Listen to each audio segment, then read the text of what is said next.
무엇이 두려워서 법원이 발부한 정당한 압수수색 영장의 집행을 방해하는 것입니까?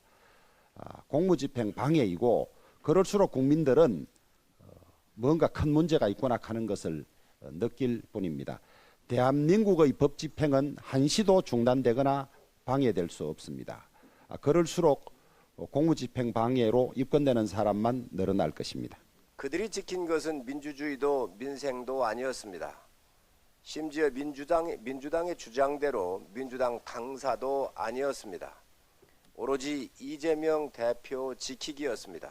범죄 혐의자 한 명의 사무실 압수수색을 막기 위해 국회의원 169명이 총 출동을 했습니다. 사무실 하나를 중앙당사라고 과대 포장하며 국민을 속이고 민생을 내던진 민주당의 모습은 국민들이 어떻게 생각하시겠습니까? 미디어 오늘 법사위가 파행을 거듭했습니다. 민주당은 우리 당이 일방 진행한다고 항의를 했지만은 일방 진행이 아니었습니다. 의사일정 합의되지 않은 것을 다수당이 일방 진행하는 것이 일방 진행이지, 이미 국회 본회의 의결까지 거쳐서 확정된 일은 진행하는 것이 당연한 것이고, 민주당이 오히려 합법적인 진행을 막은 것입니다. 사실상 민주당은 일방 진행도 아니지만은 민주당은 일방 진행을 비판할 자격이 전혀 없습니다. 양곡관리법이나 이런 것들 그야말로 일방 진행한 사람들이 일방 진행이 며칠 지났다고 와서 우리 보고 일방 진행이라고 하고 있습니까? 당연한 것이고, 우리 속담에 감출수록 드러난다는 말이 있습니다. 무엇이 두려워서 법원이 발부한 정당한 압수수색 영장의 집행을 방해하는 것입니까? 공무집행 방해이고, 그럴수록 국민들은 뭔가 큰 문제가 있구나 하는 것을 느낄 뿐입니다. 대한민국의 법 집행은 한시도 중단되거나 방해될 수 없습니다. 그럴수록 공무집행 방해로 입건되는 사람만 늘어날 것입니다. 이재명 대표의 사법 리스크를 직면한 민주당의 대응과 이재명 대표의 변명이 참으로 구차합니다. 김용 부위원장의 사무실 압수수색을 막기 위해 민주당의 모든 국회의원들은 국회를 버리고 당사 앞으로 달려가 공무집행을 방해를 했습니다. 그들이 지킨 것은 민주주의도 민생도 아니었습니다. 심지어 민주당의 주장대로 민주당 당사도 아니었습니다. 오로지 이재명 대표 지키기였습니다.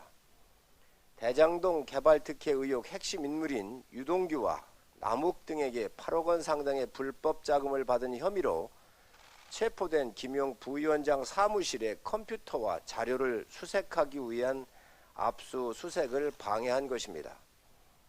범죄 혐의자 한 명의 사무실 압수수색을 막기 위해 국회의원 169명이 총 출동을 했습니다. 사무실 하나를 중앙당사라고 과대 포장하며 국민을 속이고 민생을 내던진 민주당의 모습은 국민들이 어떻게 생각하시겠습니까? 정말 부끄러운 일입니다. 이재명 대표의 변명 또한 궁색하기가 그지없습니다. 이재명 대표는 부정비리 수사를 정치 탄압이라 주장하고 있습니다. 정치 탄압의 근거는 무엇입니까? 자당의 경선 과정에서 제기된 의혹이고 본인이 시장 재임 시절 결재한 사건들입니다. 대장동, 백현동 개발 연루 의혹 및 허위사실 공표 의혹, 쌍방울 변호사비 대납 의혹, 성남FC 후원금 관련 의혹 등등 이재명 대표가 수많은 범죄 의혹과 연관되어 있고 수많은 범죄 수사를 받아야 할 대상이라는 것은 그 누구보다도 민주당이 더 잘 알고 있습니다. 이를 막기 위해 자신의 집이 있는 경기도 분당을 버리고 인천에서 출마를 하고 당대표가 된 것 아닙니까? 또한 민주당의 당헌 80조를 바꿔 방탄의 전신갑주를 입은 것 아닙니까? 검찰 수사가 탄압이라며 내세운 내용이 고작 그 사람들의 녹취록입니까? 그렇다면 그 사람들 녹취 중 다른 부분도 국민들께 말씀드리시기 바랍니다. 부동산 개발 사업을 계속하려면 이 시장 재선이 중요하다. 우리는 죽을 때까지 한 몸이고 시장을 어떻게 당선시킬지 포커스를 맞춰야 한다는 등 이재명 시장이 언급한 수많은 녹취는 무엇을 의미하는 것입니까? 명백한 진실은 대장동, 백현동 개발 등 정상적인 시장으로서는 일어날 수 없는 일들이 불법 탈법적으로 저질러졌다는 것입니다. 칼로 흥한 자 칼로 망한다고 말을 했습니다. 거짓으로 흥한 자 거짓으로 망한다는 것을 이재명 대표가 몸소 보여주고 있습니다.